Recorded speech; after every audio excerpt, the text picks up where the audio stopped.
Stand out. But I'm here. Yep. Hey, Teresa. Morning. Mike, coming off of 2 losses in 5 days, what do you look at trying to fix or improve first? Well, I think the accountability and the fundamentals is something that we really have to focus on today, over the weekend, especially on Monday with the extra day of practice.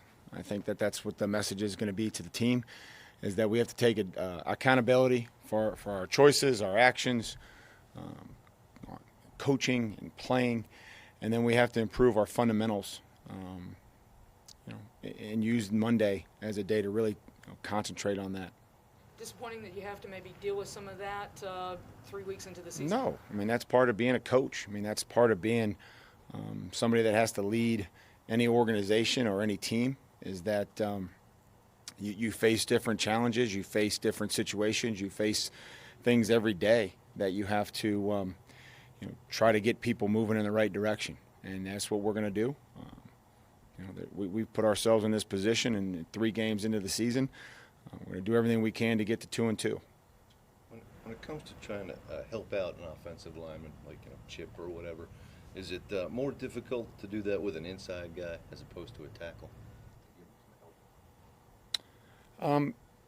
There's different ways to help different guys along parts of the offense, and whether that's a receiver that's being doubled and then you have to try to create some sort of route concept to help him, or an interior lineman. You can slide the line, you can move pieces around. You only have 11 guys, but I think that you have to be able to mix things up and figure out where the matchups are in this league, and understand who you have to help and how you have to try to go about doing it, and still be sound in what play you're trying to run. You don't want to go over all 9 of them, but how many of the sacks guys just got beat? How many maybe didn't have communication issues down pat, technique issues bad? Well, I mean, I think that's that's all part of it. Not to run down, every single sack. But when we put ourselves in a position, again, to drop back and throw the football as many times as we had to, based on how the game was being played and where we were being down, they're going to blitz you. They blitzed us. They made a decision that they were going to blitz us. They were going to, at times, take a safety out of the middle of the field and bring pressure, a lot of it. And so I thought there were times where we picked it up. I thought there were times where we converted on 3rd down. There was a trust. I mean, all-out blitz. We throw the ball before Delaney gets to the sticks. He turns around, makes a huge play. We get into a check against all-out pressure. Throw it to Corey, decisive route, decisive throw, and they deemed that we, didn't line up correctly. But there are times where, guys are, in matchups where we didn't win, and there were times where, we can throw it away. That's how it is every week. If you take a sack, there's usually one of those few things that are going on. How much do you think that a lack of open receivers is playing a part in the sacks, or separation? Well, I think it always plays a part. I think that you have to be able to protect. You have to be able to get open and deliver the football. There's times where there's guys are open. There's times where guys aren't open. There's times where there's breakdown in protection, and there's times where we got to get rid of the football. So there's always a lot of factors that go into it, and I know that everybody would like to pin it all on 1 or 2 people, but that's not the case, and it's not going to be what happens here. Getting behind the chains has been a big problem through 3 games. What needs to change in order to not get yourself into 3rd and 15, 3rd and 20 so often? Stay efficient. Again, try to repeat what we did last week. Talked about that the penalties have really been, in last night's game, something that contributed to that. 2nd and 20 is a difficult place to be. We got into some runs. We were able to run the football, and then for whatever reason, penalties or a tackle for loss, then you're back in those situations. So That's certainly not where you want to play the football game against a good defensive team is in 3rd and long. I think Davis caught up a little bit, and is he going to be in a position where he could maybe compete for playing time or potentially a starting spot? Well, I think Nate continues to improve and try to make up on the ground that he wasn't able to take advantage of in training camp, and he's certainly somebody that we have to start to look to work in there. Now that you've gotten some time to sit back and watch the tape and reflect, what did you think of your quarterback's effort last night? Well, I thought there were times where he competed. He competed, took some shots, was able to throw the ball, deliver it, be decisive, and then there were times that there were some plays that we'd all like to have back, at every position. But I know he hung in there and competed, scrambled it down to the one, threw some good balls, and then we'll get him coached up on some things that we'd like to see improve. With that balance, as far as the rotation, Deion Lewis, Derrick Henry, was it more get out of trouble situations that dictated Lewis playing more, or what was behind that? I mean, we pretty much got into 2-minute in the 4th quarter, based on the score, how the game was being played. That's really about all it was. It was wanted to give Derrick all his opportunities to impact the game. We feel like on 1st and 2nd down that either running the football or working our play pass, working our screen game.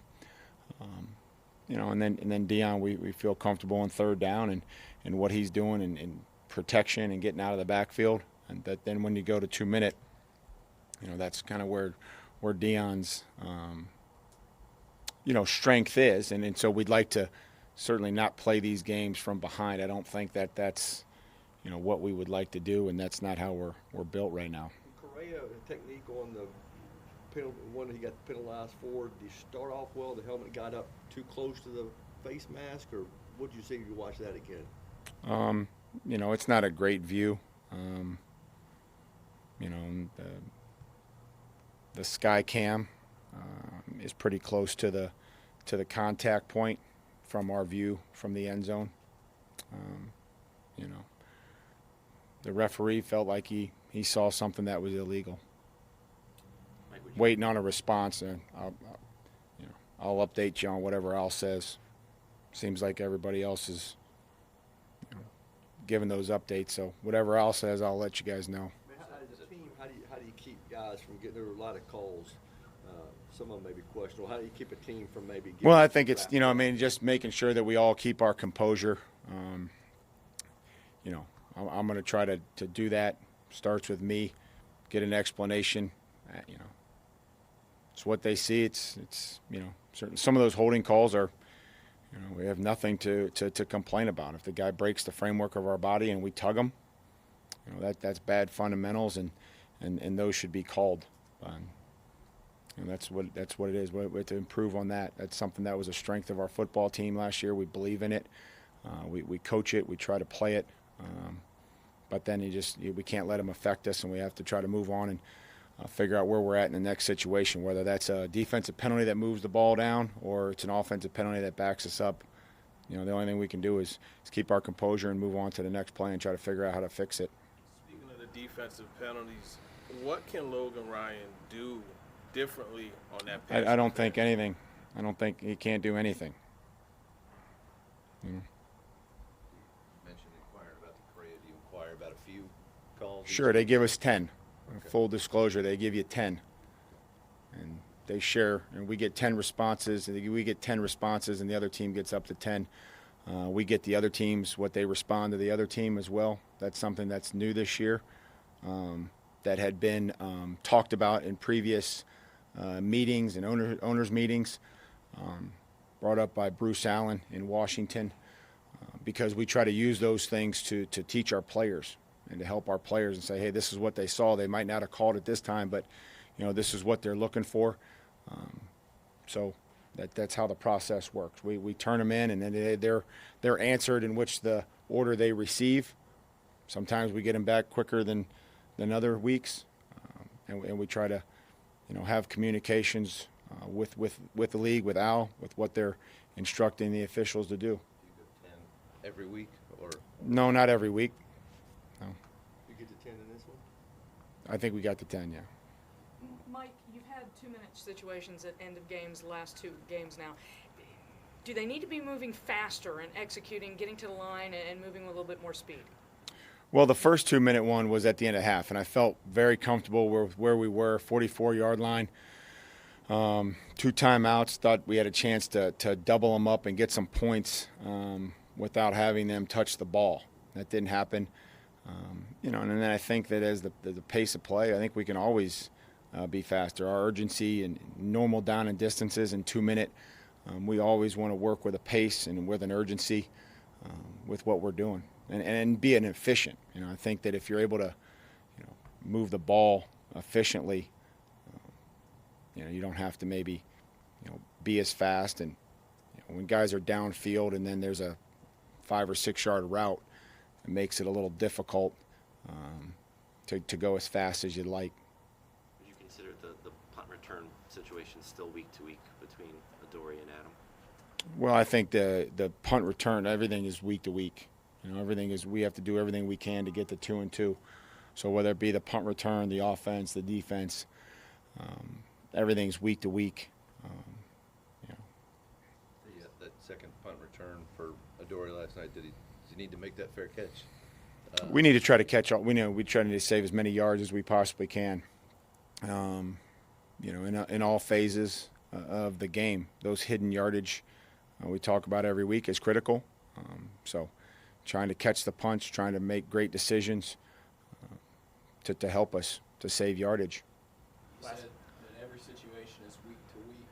Is the quarterback a part of that, or is that even worth talking about at this point? I don't think that that's something that we're looking at right now, but it's always something that we consider every week.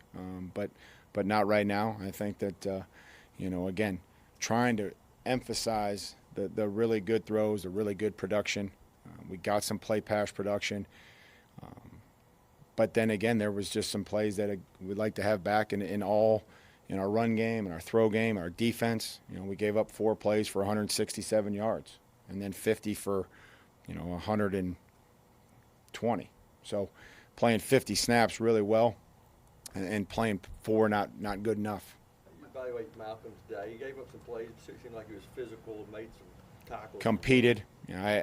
Listen, he's on body. He's not looking back for the ball. He's not, he's competing. He's, good tackle on Fournette. Stayed up, something that we talked about, not diving, staying up, making a good tackle and competing on those 50-50 balls. And, just love his effort, his competitiveness. And, again, maybe some things that we can clean up down the field as far as, trying to go disrupt the ball as opposed to maybe trying to go for an interception. But I just love the way Malcolm competes. I know you're fighting for a question back there. I appreciate that. Last night you said, I think there's a lot of guys that fought and competed after the game. We'll have to find out if everybody was doing that, judging by the score. Probably not. Did you see evidence of that when you went back and watched the film? Yeah, I felt like there were some guys that really did, compete. And, I'm not, anyone to single anybody out. I think that we'll address those, as they come up here through the next couple of days. Every week we can't determine or predict how the games are going to go. We just tell the defense wherever you have to play defense at, that's where you have to go play defense. And if it's on the 7-yard line, it's on the 7-yard line. And at that point in time, you have to try to force them to kick a field goal. Offense, if we have to go 90 yards, we got to go 90 yards. And do we want to play a game down 14-0 in the first quarter? No. But that's where we were last night, and we have to realize that it's not always going to be perfect, that we're going to have given them enough foundation and fundamentals to go play and to have some rules with what we're doing and get them a call and make sure that it's decisive and that the players have enough opportunity, enough time to go out there and sort things out, because once you make the call, we have to make sure that 11 guys on the field are all on the same page. In those tough time. Some locker rooms, you have the finger pointing. What is it about this locker room and you that will keep that from happening here? Well, I'm very confident, in that we're going to take this weekend to not point any fingers and try to pull the thumb and understand that it starts with me. It starts with our coaching staff, our players, and believing in each other, that there's evidence of good football. There's evidence of really good football. And then we just clean up the little things and understand that it's not one person. It's never going to be about one guy. And it's going to be about the team. But we have great leadership here, guys that have played in a lot of football games and competed, and trust in our leadership and trust in the process. Is it tough to keep that challenging a player or one player challenging another from becoming a finger-pointing situation? Well, I hope that there's enough trust in everybody here, which is something that we try to work on in the off-season, that if you hold guys accountable, that nobody's taking anything personally. But, I think that everybody that does that if you hold people accountable, you got to make sure that you're doing everything that you need to be doing before we start holding guys accountable. How do you find a balance as a coach of when maybe to let off steam and when to maybe just be calm and measured and not get worked up over things when you address them? Well, I think that you just you try to talk to them, you try to coach them, you try to teach them. I think that's based on the different individuals, the different guys, and how they respond, and your relationship with them, and what they feel like they need, and what I feel like they need. Some guys they want that, they need that little extra, nudge, but we're going to go in there, we're going to coach, we're talking to them right now, they're meeting right now. We'll go back in, I'll meet with them. We'll give them the weekend off to heal up and find a way and do everything we can to get to 2-2. When you get a week like this with maybe a little extra planning time, practice time, is it easier to adjust the lineup at all? Whether that be a Nate Davis or anything else?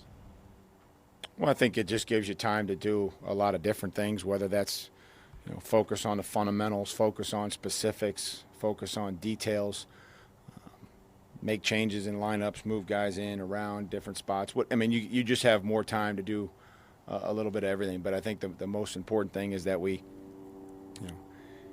get healthy and focus on who can do what, and what each guy's strengths are, and what they really are comfortable doing and will do for us. And they just keep plugging along. Mike, Sunday you had a 4th and 1 punted. You went for it on 4th and 6 last night. Is that more situation, chart, numbers, or gut? And how much of it might be you still kind of growing into head coaching? I don't know really how to respond to that, other than I told the team that for us to win the football game at halftime last night, we were going to play the guys that were the most aggressive, and we were going to be aggressive in our mindset. That's as far as we had gotten down there. We had moved the ball, and I felt really good on, going forward to that situation. Not going to revisit Indianapolis and, go through the decision there. I touched on that last week. This week was another opportunity to score a touchdown and be aggressive with where we were coming out of halftime and the message that I had tried to deliver to the football team. Encouraged by like last night was really the first time Mariota Humphreys had really connected for a lot of production. Did you see something there that maybe you hadn't in the first Yeah, Humph ran some good routes, and Marcus was able to find them, and again, just not enough. Just not enough of just the consistency that's required against a good defensive football team. How's Rashaan Evans doing, and any other injuries from the game? I felt like Rashaan played really hard. He played fast, and sometimes when you do that, you get banged up a little bit. But I'm confident that he'll be okay. Good. Thanks, guys. Thank you.